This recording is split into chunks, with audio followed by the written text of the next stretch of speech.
Hello dear students. और जैसा कि आपको मालूम है कि पेंडेमिक की स्थितियों में हम लोग के लिए क्लासेस को चलाना बहुत सरल तो नहीं है, लेकिन फिर भी ये ओबीएस के माध्यम से या ऑनलाइन क्लासेस के माध्यम से कम हम आपको विषयों के बारे में निर्धारित जानकारी देने में सक्षम हो पा रहे हैं।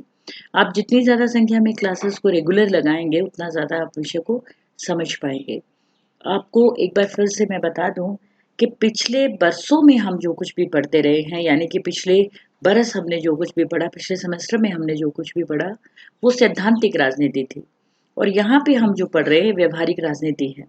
आप यकीन नहीं मानेंगे कि भारतीय संविधान, भारत का संविधान, हालांकि हमारा विषय है भारत का संविधान और राजनीति, इसे हम इंडियन पॉलिटिक्स कहें अगर इस सेमेस्टर को तो ज़्यादा सही होगा, क्योंकि बेसिकली भारतीय राजनीति के बारे में हम सारी डिटेल यहीं पर पढ़ रहे हैं। ओके, तो आप बहुत सीरियस तरीके से, मुझे लगता है कि आप सिलेबस को कर रहे हैं। बहुत सारे विद्यार्थी हैं जो बहुत रेगुलर हैं, कुछ है जो इरेगुलर है, मुझे वो भी मालूम है, और जो रेगुलर है मुझे वो भी मालूम है। एक बार फिर से मैं आपसे रिक्वेस्ट करूंगी कि आगे के लेक्चर्स को आप बहुत सीरियसली अटेंड करें। आज जो टॉपिक हम पढ़ेंगे वो हम पढ़ेंगे political defection and analysis of political defection. यानी कि हम यहाँ पर पॉलिटिकल डिफेक्शन, अगर आप हिंदी में बात करेंगे तो हम बात करेंगे कि दल बदल और दल बदल की राजनीति का हम एनालिसिस भी करेंगे। ओके, अब किस तरह से इसमें प्रश्न आते हैं हम इसके बारे में भी बात करेंगे। पहले हम इंट्रोडक्शन के बारे में पढ़ेंगे, फिर हम पढ़ेंगे पॉलिटिकल डिफेक्शन है क्या, फिर एनालिसिस ऑफ पॉलिटिकल डिफेक्शन हम करेंगे, और उसके बाद हम इसे कंक्लूड करेंगे। ओके, तो चलिए सबसे पहले हम इंट्रोडक्शन के बारे में पढ़ते हैं कि भारतीय राजनीति में सर्वाधिक प्रचलित राजनीतिक खेल को दल बदल के नाम से जाना जाता है। ओके, भारतीय राजनीति में सर्वाधिक प्रचलित राजनीतिक खेल को दल बदल के नाम से जाना जाता है। इसे विभिन्न नामों से पक्ष परिवर्तन, एक पार्टी छोड़कर दूसरी पार्टी में सम्मिलित हो जाना, सदन में सरकारी दल को छोड़कर विरोधी दल में मिल जाना, या फिर खेमा बदल लेना आदि पुकारा जाता है। नाइजीरिया में इसे कॉर्पोरेट क्रॉसिंग अर्थात कालीन बदलना कहा जाता है, कि मतलब इधर से कोई व्यक्ति है तो वो दूसरी तरफ चला जाता है। नाइजीरिया में इसे पक्ष और विपक्ष के लिए अलग अलग रंग के कालीन होते हैं। यदि कोई अपना पक्ष छोड़ना चाहता है तो उसे उस कालीन को छोड़कर दूसरे कालीन पर जाना होगा। ठीक है, दल बदल साधारण शब्दों में आप मान लीजिए कोई एक राजनीतिक दल में है और वो उस राजनीतिक दल को छोड़ करके दूसरे राजनीतिक दल के अंदर चला जाता है, यानी उसकी विचारधारा अपने दल से अब मैच नहीं करती, बल्कि वो दूसरे दल की विचारधारा से ज्यादा प्रभावित है। इसको बोलते हैं आप बेसिकली दल बदल। ओके, अब उसके बाद देखिए राजनीतिक दल बदल का अर्थ क्या है। राजनीतिक दल बदल की अलग अलग परिभाषाएं हैं। ये बेटा बहुत इंपॉर्टेंट सा क्वेश्चन कभी कभी एग्जाम में आ जाता है। क्वेश्चन किस तरह से आता है वो मैं आपको जरूर बताऊंगी। पेपर में क्वेश्चन आता है कि राजनीतिक दल बदल से आप क्या समझते हैं। राजनीतिक दल बदल से आप क्या समझते हैं, इसके मुख्य कारणों का उल्लेख कीजिए। कई बार इस तरह से आता है, कई बार इस तरह से भी क्वेश्चन आता है, राजनीतिक दल बदल के मुख्य कारणों का वर्णन करें और इसे रोकने के जो मुख्य उपाय हैं उस पर विचार करें। कभी कभी ऐसे भी आ जाते हैं कि राजनीतिक दल बदल पर एक विस्तृत नोट लिखें। मीन्स बेसिकली जो क्वेश्चन है वो क्या है, what do you mean by political defection, यानी कि दल बदल से आप क्या समझते हैं। एक्सप्लेन इट्स मेन रीजंस, कि दल बदल होता क्यों है। ओके, बेसिकली इसके बारे में पढ़ा जाता है और ये काफी इंपॉर्टेंट क्वेश्चन है, कभी कभी एग्जाम में आ जाता है, तो आप लोग सीरियसली इसको पढ़ेंगे। ठीक है जी। अब देखिए अगर हम परिभाषा की बात करें तो दल बदल की परिभाषा और अर्थ पर विद्वानों में मतभेद है। दल बदल को अंग्रेजी भाषा में क्रॉसिंग ऑफ फ्लोर्स अर्थात corporate crossing, politics of opportunism, politics of defection, politics of musical chairs, politics of horse trading आदि के नाम से जाना जाता है। लेकिन इन शब्दों में से दल बदल की राजनीति अधिक उपयुक्त लगता है, यानी politics of defection it is the best word, क्योंकि बाकी जितने भी वर्ड्स हैं अलग अलग देशों में अलग अलग तरह से प्रयोग किए जाते हैं, लेकिन अगर हम अपने देश की बात करें तो सीधा सा आप नाम याद रखिए कि पॉलिटिक्स ऑफ डिफेक्शन, दल बदल की राजनीति। साधारण शब्दों में दल शब्द का अर्थ यदि हम देखें तो राजनीतिक निष्ठा का परिवर्तन होना है तथा इसमें कई परिस्थितियां शामिल मानी जाती हैं। एक बात देखो, हमारे विचार अगर किसी पॉलिटिकल पार्टी से मिलते हैं, या अगर हमारे विचार मान लीजिए चलिए भारतीय जनता पार्टी से मिलते हैं, तो अगर हमारे विचार या हमारी जो आस्था है वो भारतीय जनता पार्टी के प्रति ना रह करके कांग्रेस के प्रति हो जाती है और राजनीतिक दल बदलने की कवायद शुरू हो जाती है, या फिर वाइस वर्सा, तो इसे दल बदल कहते हैं। ओके, अब ये जो परिस्थितियां हैं इसमें निम्नलिखित बातें, मतलब कौन कौन सी बातें हैं इसमें हम शामिल कर सकते हैं कि नंबर 1, किसी विधायक का किसी दल के टिकट पर निर्वाचित होकर फिर उसे छोड़ देना तथा अन्य किसी दल में शामिल हो जाना। ओके, यानी कि कोई विधायक मान लीजिए कांग्रेस की टिकट के ऊपर जो है विजयी हुआ, या बीजेपी की टिकट के ऊपर विजयी हुआ, कांग्रेस के टिकट पर विजयी हुआ और बाद में जीत करके बीजेपी में शामिल हो गया, बीजेपी से जो है सेलेक्ट हुआ और कहां पर चला गया, कांग्रेस में चला गया। दूसरा, किसी दल को छोड़ने के बाद विधायक का निर्दलीय होना, यानी कि पहले तो कोई विधायक मान लीजिए भारतीय जनता पार्टी का है और बाद में वो अपने आप को निर्दलीय घोषित कर देता है कि उसका किसी भी दल में कोई आस्था नहीं है और वो कैसा हो जाता है, निर्दलीय। तीसरा, निर्दलीय रूप में किसी व्यक्ति का बनना तथा फिर किसी अन्य पार्टी में शामिल हो जाना। ऐसा भी आपको मालूम है कि भारत की राजनीति में बहुत होता है कि बहुत सारे ऐसे विधायक हैं जो निर्दलीय हैं, यानी कि बिना किसी दल के लड़ते हैं, यानी इंडिपेंडेंट लड़ते हैं और उसके बाद जीतने के बाद किसी ना किसी दल के अंदर शामिल हो जाते हैं। ओके, फिर भौतिक सिद्धांतों पर विधायक का अपनी पार्टी की नीतियों के विरुद्ध मतदान करना, यानी कि अगर मान लीजिए कोई एक विधायक किसी दल का है और किसी भी बात को लेकर के कोई मतदान यदि करवाया जाता है और वो जो विधायक है वो अपनी पार्टी के विरुद्ध मतदान करता है, ओके, तो ऐसी स्थिति में भी ये माना जाएगा कि उसकी आस्था उस दल से हट चुकी है और वो अब उस दल के प्रति उतना संवेदनशील, मतलब उतना कि उस दल के प्रति उसकी विचारधारा बदल चुकी है। इसको भी हम क्या मानेंगे, बेसिकली दल बदल मानेंगे। ओके, देखो आपको एक बात बताती हूँ, क्या होता है कि हम लोग अपनी इच्छा से, मान लीजिए हमने हमने वोट दिया कांग्रेस को और कांग्रेस के प्रत्याशी को वोट दिया हमने, कांग्रेस का प्रत्याशी बाद में जाकर के किसी भारतीय जनता पार्टी के अंदर मिल गया, तो हमारी विचारधारा, हमारी आस्था जिस दल से संबंधित थी वो हमारी आस्था के ऊपर पूरी तरह से पानी फिर गया और वो दूसरे पॉलिटिकल पार्टी में शामिल हो गया। इसी तरह से हम मान लीजिए हमको कोई भी पॉलिटिकल पार्टी पसंद नहीं है और हमने अपना मतदान जो किया वो कैसे किया कि हमने इंडिपेंडेंट विधायक को दे दिया कि हम तो इस विधायक को देंगे, इसकी योग्यता बहुत अच्छी है और हमको तो यही पसंद है। लेकिन जब हमने उस विधायक को वोट दे दिया, वो विधायक जीत गया, वो विधायक बाद में किसी और पॉलिटिकल पार्टी के अंदर शामिल हो गया, तब भी हम खुद को ठगा सा अनुभव करते हैं। ये भी दल बदल का एक नियम है, एक इस तरह से भी जो है दल बदल होता है ना। तो दल बदल किसी भी प्रकार से हो सकता है और दल बदल में कई तरह की चीजें जो है अब शामिल होने लगी हैं। ठीक है, एक चौहान समिति ने दल बदल की एक परिभाषा दी थी, वो मैं आपको बता दूं, आपकी किताबों में भी अवेलेबल होगी, मैं यहाँ पे लिख नहीं पाई क्योंकि हिंदी की टाइपिंग बहुत अच्छी नहीं आती मुझे।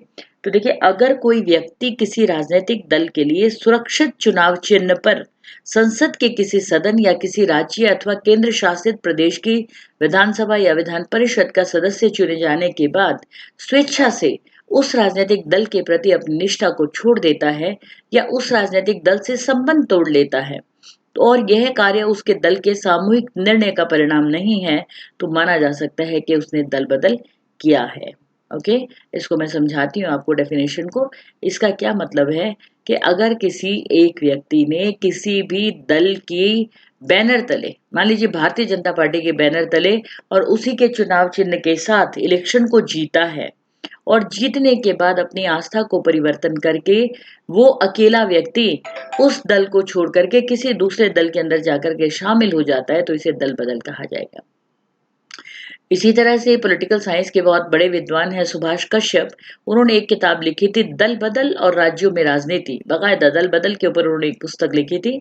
उस पुस्तक के अंदर जो है सुभाष कश्यप लिखते हैं, वो कहते हैं कि जब एक राजनीतिक दल के चिन्ह पर चुना गया सदस्य किसी भी कारण से अपने दल के सदस्यता को त्याग कर निर्दलीय बन जाता है या किसी दूसरे दल में शामिल हो जाता है, तो ये राजनीतिक दल बदल की श्रेणी में आता है।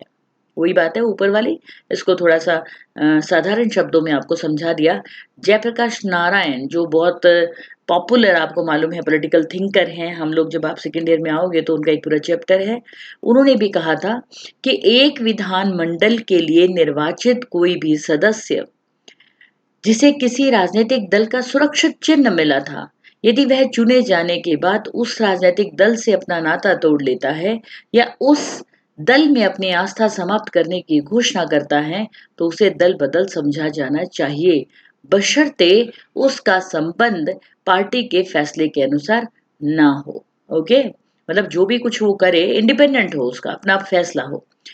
फिर देखिए ये बहुत इंपॉर्टेंट बात है। अब देखिए दल बदल के हम अगर प्रकार देखेंगे तो कौन से हैं, दल बदल किस तरह से होता है कि सबसे पहले तो दल बदल की गंभीरता। इसे अगर आप दल बदल के प्रकार ना देख करके अगर हम यूं देखें कि दल बदल का अर्थ बेसिकली, अच्छा देखिए ये ऊपर मैंने आपको कुछ परिभाषाएं बताई। दल बदल का साधारण शब्दों में अर्थ क्या हुआ कि किसी विधायक का अपनी पार्टी अथवा निर्दलीय मंच छोड़कर किसी अन्य पार्टी में जाकर मिलना, नई पार्टी बना लेना, या फिर अपनी पार्टी को छोड़े बिना ही मौलिक सिद्धांतों पर सदन में उसके विरुद्ध मतदान करना।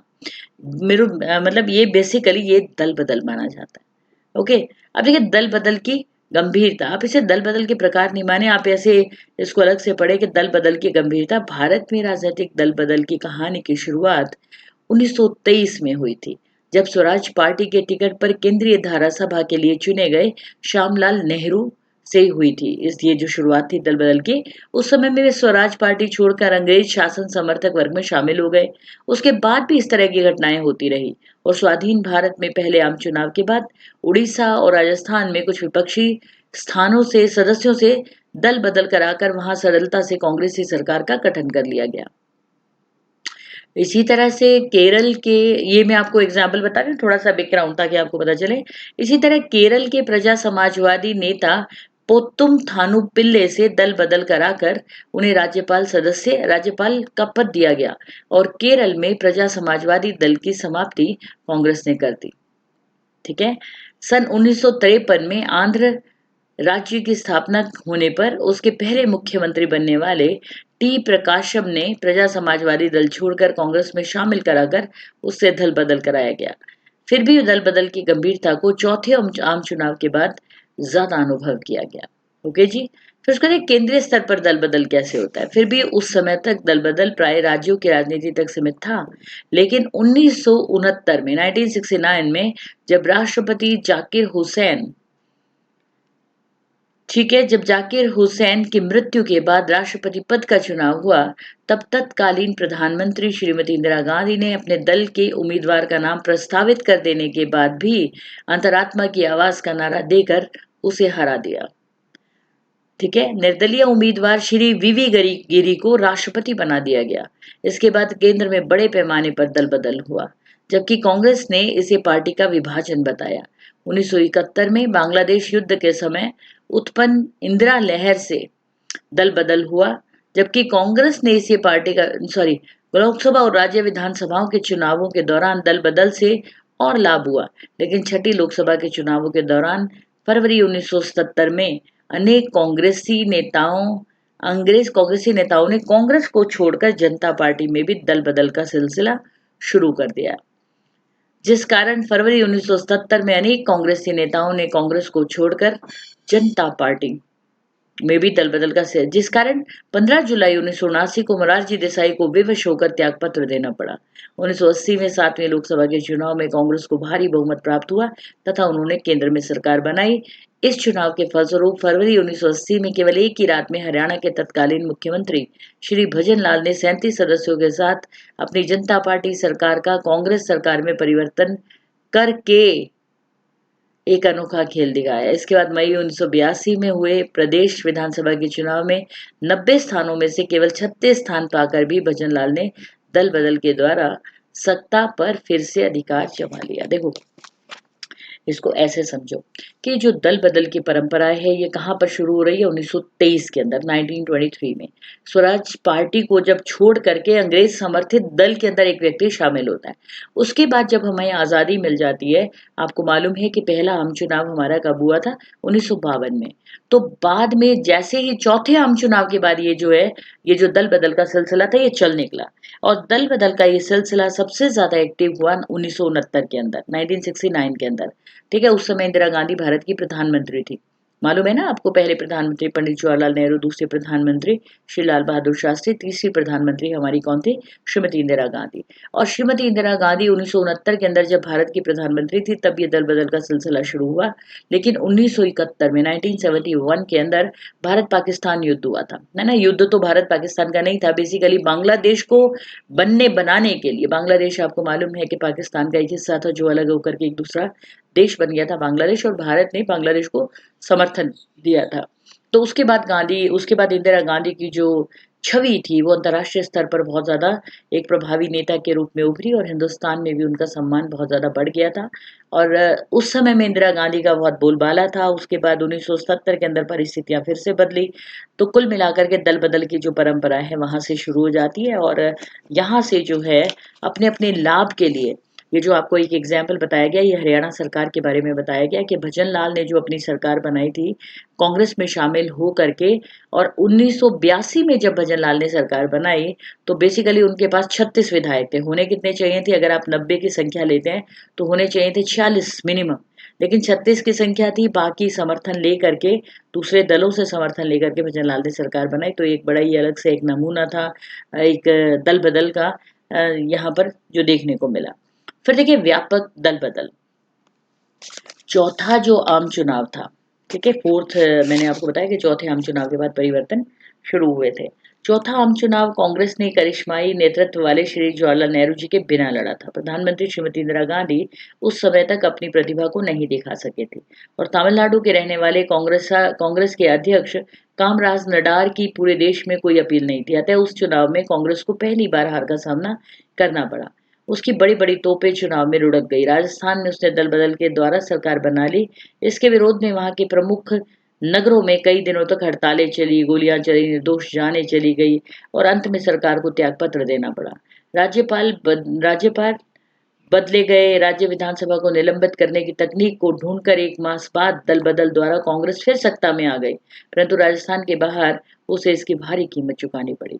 बिहार, उत्तर प्रदेश, पंजाब, मध्य प्रदेश, हरियाणा, केरल आदि दल बदल के कारण उसके हाथ से निकल गए। मार्च 1967 से दिसंबर 1970 तक लगभग 4000 विधायकों में से 1400 विधायकों ने दल बदल किया। ठीक है, इस अवधि में दल बदल के कारण 51 मंत्रिमंडल बने और टूटे। सैकड़ों दल बदल, देखो बहुत सारे मंत्रिमंडल टूटे और बने, ओके, क्योंकि एक दल को छोड़ करके दूसरे दल में शामिल हो रहे थे विधायक, और जब दूसरे दल में शामिल हो रहे थे ऑब्वियस है सरकारें टूट रही थी, बन रही थी। ओके, कुछ दल बदलुओं को स्पीकर भी बनाया गया। दल बदल की बीमारी इतनी भयानक बन गई कि हरियाणा में एक विधायक ने 24 घंटे के अंदर 3 बार दल बदल किया। ओके, आयाराम गयाराम की नई शब्दावली की खोज हुई और विधायक खुलेआम नीलाम होने लगे, यानी कि एक विधायक अपने अपने पार्टी को छोड़ करके दूसरी पार्टी में शामिल होने के लिए कई तरह के हथकंडों को अपनाया गया और उसको अपनी पार्टी में शामिल होने की कवायद की गई। इस प्रकार दल बदल की व्यापकता से उत्पन्न राजनीतिक अस्थिरता एवं राजनीतिक भ्रष्टाचार पर अंकुश लगाने के लिए जनवरी 1985 में 52वें संशोधन द्वारा दल बदल के विरुद्ध कानून पास किया गया। ये जो दल बदल की प्रवृत्ति थी ये इतनी ज्यादा फैल गई कि इससे बहुत हानि होने लगी। इससे भारतीय राजनीति का जो स्वरूप था बड़ा दूषित हो गया। इसलिए भारत के संविधान में 52nd अमेंडमेंट किया गया और 52वें संवैधानिक संशोधन के माध्यम से भारत में एक ऐसे बेसिकली एक ऐसे कानून को पारित किया गया जो दल बदल के विरुद्ध था। दल बदल के विरुद्ध ये कानून क्या था, इसकी क्या धाराएं थी, इसके बारे में भी हम जरूर पढ़ेंगे। ओके, तो इतनी बात आपको समझ लेनी चाहिए कि दल बदल किस तरह से हुआ, कैसे हुआ, कहाँ कहाँ हुआ।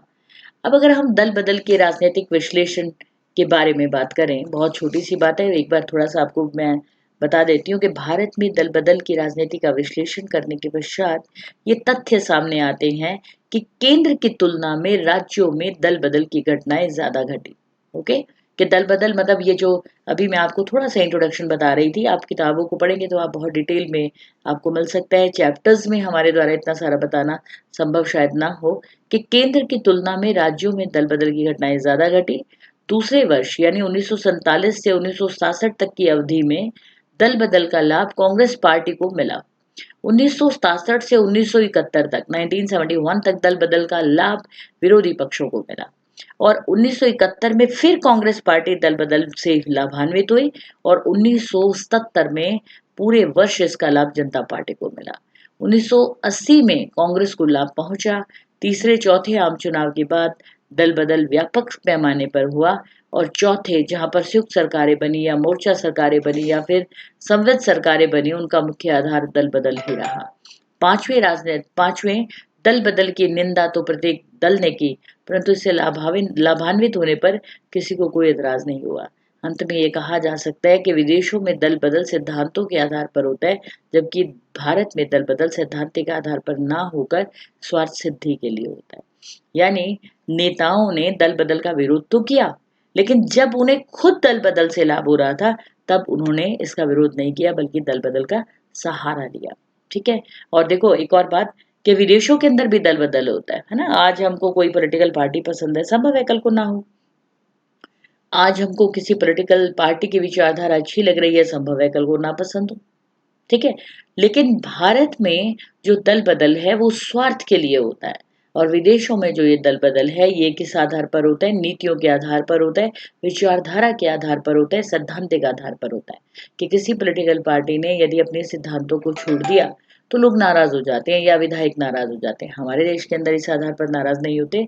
हमारे देश में स्वार्थ सिद्धि के लिए कि मान लीजिए हरियाणा के अंदर कुल सीटें हैं 90 और किसी एक पॉलिटिकल पार्टी को सीटें मिलती हैं 42, तो वो जो है बाकी की 4 सीटों को पाने के लिए किसी दूसरे दल के जो लोग हैं, किसी दूसरे दल के अंदर जो विजयी उम्मीदवार हैं, उनसे किसी भी तरह का कोलैबोरेशन कर सकता है, किसी भी तरीके से कोलैबोरेशन कर सकता है ताकि बाकी की 4 सीटें उसे मिल जाएं और सरकार उसकी बने।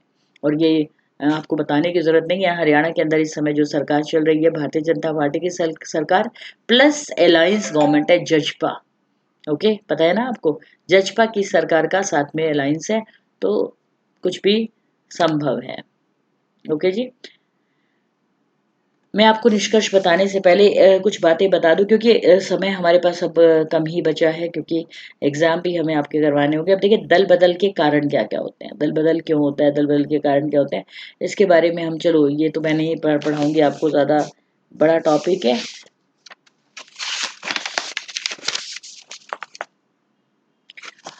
ठीक है, आप बस यहाँ पे इतना ही समझ लीजिए। अब कुल मिलाकर के इसका आप क्या निष्कर्ष निकाल सकते हैं कि दल बदल भारतीय राजनीति की आधुनिक तथा बहुत ही भयंकर प्रवृत्ति है।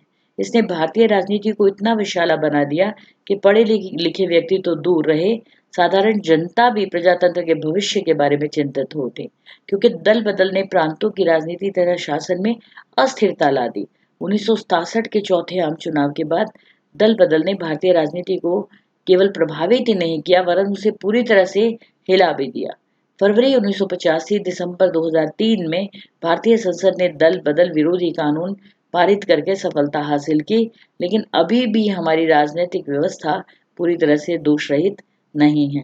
जब दल व्यवस्था से सत्ता दल प्रभावित होता है ना, तब दल व्यवस्था के विरुद्ध, मतलब कि जब जिसे बोलेंगे दल बदल से, अगर मान लीजिए सरकार जो बनी हुई है वो प्रभावित होती है, तब इसके लिए कानून बनते हैं। जब सरकार को लाभ होता है तब कोई कानून नहीं बनते। ऐसी स्थिति के अंदर तो इसको स्वीकार किया जाता है और तहे दिल से इसका सम्मान किया जाता है। ओके, तो कुल मिलाकर के यदि आप ये देखें कि भारत के अंदर दल बदल ने बहुत ज़्यादा राजनीति को प्रभावित किया है, और ये जो प्रभाव था ये फरवरी दिसंबर और 2003 के अंदर बहुत ज़्यादा इसने प्रभावित किया। ठीक है, और राजनीतिक दल के कारण जो है बहुत दुष्प्रभाव भी देखने को मिले। ये कोई बहुत अच्छा तरीका नहीं है। दल बदल विरोधी कानून भी बनाया गया था, और दल बदल विरोधी जो कानून बनाया गया था वो बनाया गया था 1985 में, 1985 में, अभी आपको बता रही थी ना। तो क्योंकि हमारे पास समय है, हम दल बदल विरोधी कानून के बारे में मैं आपको थोड़ा सा बता दूं कि 1989 में कांग्रेस का विभाजन हुआ था, और विभाजन की घटना से दल की व्याख्या के विषय में विवाद शुरू हो गया। तो राजनीतिक दलों एवं नेताओं के आपसी स्वार्थों के कारण इस दिशा में कोई ठोस प्रगति नहीं हो पाई। 1971 के भारत पाकिस्तान युद्ध की सफलता से उत्पन्न इंदिरा लहर के अंतर्गत लोकसभा और राज्य विधानसभाओं में रिकॉर्ड विजय प्राप्त कर लेने के बाद श्रीमती इंदिरा गांधी दल बदल पर कानूनी रोक लगाने के विषय में पूरी तरह उदासीन हो गई। मैंने आपको बताया ना, सत्ता पक्ष को जब लाभ हो जाता है तो सत्ता पक्ष इसके लिए काम नहीं करती। जब सत्ता पक्ष को ये लगता है कि अब इससे उसे नुकसान है तो सत्ता पक्ष काम करती है। तो इंदिरा गांधी की सरकार उदासीन हो गई क्योंकि इंदिरा गांधी की सरकार बन चुकी थी, क्योंकि अब उन्हें अपनी पार्टी को दल बदल से किसी तरह का हानि दिखाई नहीं दे रही थी। ओके, मार्च 1977 के लोकसभा चुनाव में श्रीमती इंदिरा गांधी और उनकी पार्टी की जबरदस्त हार हुई। जनता पार्टी शासन में आ गई। उसने चुनाव से पहले दल बदल पर कानूनी रोक लगाने का वादा किया था। देखो, जनता पार्टी भी वही काम कर रही है जो कांग्रेस ने किया। ठीक है, वादा किया था, अतः अब उसके लिए कानून बनाना जरूरी था। 1978 में मोरारजी देसाई सरकार ने दल बदल विरोधी कानून का एक प्रारूप संसद में पेश किया, जिसमें समाजवादी नेता मधुलिमिये के नेतृत्व में जनता पार्टी के समाजवादी तत्वों द्वारा विरोध किए जाने पर सरकार को उसे वापस लेना पड़ा। लेकिन अंत में 52वें संशोधन के रूप में दल बदल विरोधी कानून 1985 में संसद द्वारा पारित कर दिया गया। ओके, मतलब देखो, सिंपल सी बात है कि पहले इसका बैकग्राउंड देखो कि कभी भी सत्ता पक्ष तब इसे पास नहीं करना चाह रही थी जब सत्ता पक्ष को इससे लाभ हो रहा था। जब सत्ता पक्ष को इससे नुकसान होने लगा तो सत्ता पक्ष ने इसको पारित करने के लिए मोरारजी देसाई की सरकार थी 1978 के अंदर इसके बारे में इनिशिएटिव लिया गया। एक प्रस्ताव उन्होंने प्रस्तुत किया और उस प्रस्ताव को जो है 52वें संशोधन के रूप में दल बदल विरोधी कानून के रूप में पारित किया जा सका। वो कौन कौन सी बातें थी 1985 के अंदर ये पारित हुआ था, वो कौन कौन सी धाराएं थी जिसको शामिल किया गया था कि सबसे पहले इस संशोधन में ये प्रावधान रखा गया था कि यदि कोई मनोनीत सदस्य सदन की सदस्यता ग्रहण करते समय या उसके 6 महीने के अंदर किसी राजनीतिक दल का सदस्य बन गया है, परंतु बाद में उस दल से उसने इस्तीफा दे दिया या निकाल दिया जाता है उसे उस दल से, तो ऐसी स्थिति में उस दल के निर्देश के अनुसार वोट का उपयोग नहीं करता तो उसे सदन की मान्यता सदस्यता से वंचित करना पड़ेगा। यानी कि सीधी सी बात आप समझिए कि अगर कोई मनोनीत सदस्य सदन की सदस्यता ग्रहण करते समय या फिर उसके 6 महीने के अंदर अंदर किसी राजनीतिक दल का सदस्य बन गया, परंतु बाद में उस दल से इस्तीफा तो दे देता है, लेकिन उसकी वोट की वैल्यू और वो वोट नहीं करता, तो उसको जो है सदन से निष्कासित माना जाएगा। फिर उसके बाद यदि संसद या किसी राज्य या विधानमंडल में कोई सदस्य जिस राजनीतिक दल के टिकट पर चुनाव जीत करके आता है, उस दल से यदि वो त्यागपत्र दे देता है या उसे उस दल से निकाल दिया जाता है अथवा उस दल के निर्देशों के विपरीत सदन में वोट दे देता है वो, या निर्देश के बावजूद वोट देने के समय उपस्थित नहीं रहता, तो उसे सदन की सदस्यता छोड़नी पड़ेगी। ये बेसिकली जो सदस्य थे उनकी लॉयल्टी बनाने के लिए किया गया कि यदि आप जिस राजनीतिक दल से जीत करके आए हैं उसके पक्ष में वोट नहीं देते, उसके कहने से वोट देने के लिए नहीं आते, तो ऐसी स्थिति में आपको जो है सदन को छोड़ना पड़ेगा। फिर तीसरा, ये भी प्रावधान किया गया कि यदि कोई मनोनीत सदस्य बनने के समय या अधिक से अधिक 6 महीने तक किसी राजनीतिक दल की सदस्यता ग्रहण नहीं करता, लेकिन 6 महीने के बाद किसी राजनीतिक दल का सदस्य बनता है, तो उसे भी दल बदल विरोधी कानून के अंतर्गत सदस्यता से वंचित कर दिया जाएगा। ओके, यानी पहले नहीं बनता लेकिन बाद में बन जाता है किसी से प्रभावित होकर के। फिर उसके बाद देखिए, ये भी प्रावधान है कि यदि कोई व्यक्ति निर्दलीय के रूप में चुनाव जीतकर किसी राजनीतिक दल की सदस्यता को ग्रहण कर लेता है, तो उसे भी जो है सदस्यता से वंचित कर दिया जाएगा। ऐसा नहीं कि जीत गया तो मतलब वो किसी भी दल की सदस्यता ले लेगा। फिर उसके बाद चौथा अगला पॉइंट है कि अगर किसी राजनीतिक दल में विभाजन होता है, यानी अगर एक राजनीतिक दल उसमें विभाजन हो जाता है, जैसे आपको शायद मालूम होगा कि कांग्रेस का विभाजन हो गया था, एक कांग्रेस दल बन गया था, कांग्रेस आई बन गई थी, इंदिरा गांधी के नाम से कांग्रेस आई। अगर किसी राजनीतिक दल में विभाजन होता है अथवा दो दलों के विलय से नए दल का निर्माण होता है, मतलब या तो एक दल दो में भागों में बंट जाए या फिर दो दल मिलकर के एक दल बना ले, विलय हो जाता है। जैसे संसदीय या विधायक दल के कम से कम 1/3 सदस्य अपनी इच्छा से अपने दल से अलग हो जाते हैं या अपनी उस पार्टी के निर्देश के विरुद्ध सदन में मतदान करते हैं, तो इसे दल बदल नहीं माना जाएगा। मान लीजिए एक पॉलिटिकल पार्टी के पास कुल विधायक कितने हैं, 100 में से अगर 33 विधायक से ज्यादा यानी 34 विधायक अगर उसके विपक्ष में मतदान करते हैं या 34 विधायक दल को छोड़ करके दूसरे दल में चले जाते हैं, तो इसको दल बदल नहीं माना जाएगा, क्योंकि 1/3 सदस्य यदि जा रहे हैं तो जरूर वहां पे ये माना जाता है कि इनको जाने का हक है। फिर देखिए, कोई सदस्य सदन का सदस्य रह सकता है या नहीं, इसका निर्णय करने की भी व्यवस्था की गई है। इस संदर्भ में सदस्य की अयोग्यता के बारे में सदन के अध्यक्ष या सभापति का फैसला अंतिम होता है कि कोई भी सदस्य सदन के योग्य या अयोग्य, इसका फैसला जो है सदन का अध्यक्ष करता है। अगर अध्यक्ष या सभापति किसी सदस्य को उस सदन के अयोग्य घोषित कर देते हैं तो इस निर्णय को अदालत में चुनौती नहीं दी जा सकती। यानी कि ये जो अधिकार है ये बेसिकली अध्यक्ष के पास रख दिया गया है कि कोई भी अगर मान लीजिए अयोग्य घोषित अध्यक्ष या सभापति जो भी मतलब वहां पर अध्यक्षता कर रहा है। फिर देखिए ये जो संशोधन था इसका सभी राजनीतिक दलों ने स्वागत किया, लेकिन इस संशोधन के बावजूद भी दल बदल की समस्या बनी रही। ओके, 1889 में अनेक राजनेता अपने दलों से त्यागपत्र देकर दूसरे दलों में शामिल हो गए। नवंबर 1990 में प्रधानमंत्री वीपी सिंह को दल बदल के कारण त्यागपत्र देना पड़ा। ठीक है जी। अब ये जो एक कानून बनाया गया था दल बदल विरोधी अधिनियम 1985 ये मैंने आपको अभी बताया कि इसकी 5 बातें हैं, इसके अंदर किस किस तरह से दल बदल किया जा सकता है, इसकी आलोचना की जाती है।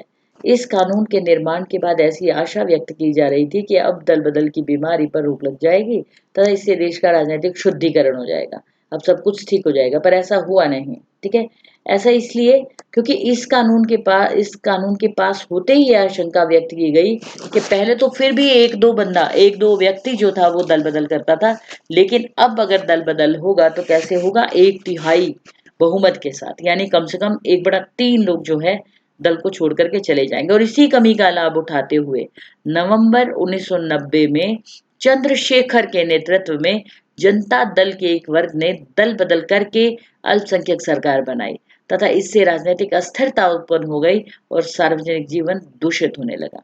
भारत की राजनीति में एक ऐसा वक्त आया था जिसके अंदर प्रधानमंत्री बदलते रहते थे, एवरीडे प्रधानमंत्री बदल जाते थे। बड़ा ताज्जुब की बात थी।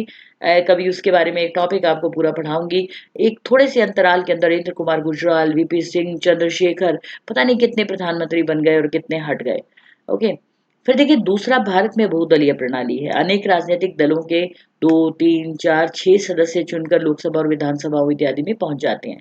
ऐसे में 1/3 सदस्य संख्या को दल बदल ना मानना न्याय संगत नहीं कहा जा सकता। मई 1991 के हरियाणा विधानसभा के चुनाव के बाद भारतीय जनता पार्टी के 2 सदस्य विधानसभा दल में से एक सदस्य ने दल बदल का साहस इसलिए किया क्योंकि वह सदस्य ये समझता था कि उसे 1/3 सदस्यों की व्यवस्था का लाभ होगा तथा उसे दल बदल विरोधी कानून के अंतर्गत अयोग्य घोषित नहीं किया जा सकता। यानी कि अगर एक पॉलिटिकल पार्टी के अंदर 3 ही बंदे हैं तो उसमें से एक तो आराम से कर लेगा ना दल बदल, 1/3 हो गया वो तो।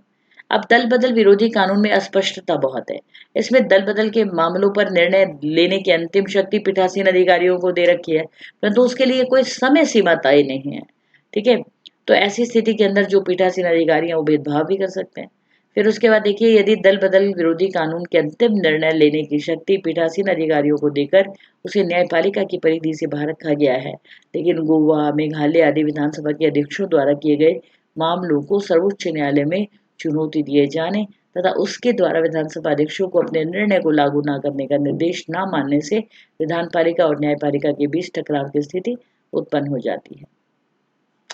आलोचकों का ये भी मानना है, यानी जो लोग क्रिटिसिज्म करते हैं इस एंटी डिफेक्शन बिल का, उनका ये भी मानना है कि फरवरी 1985 में इस कानून को पारित करवाते समय सरकार की नीयत साफ नहीं थी।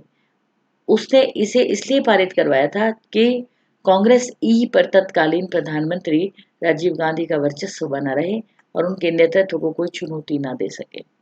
अभी भी अनेक राजनीतिक नेता दल बदल पर कानूनी रूप से सहमत नहीं है।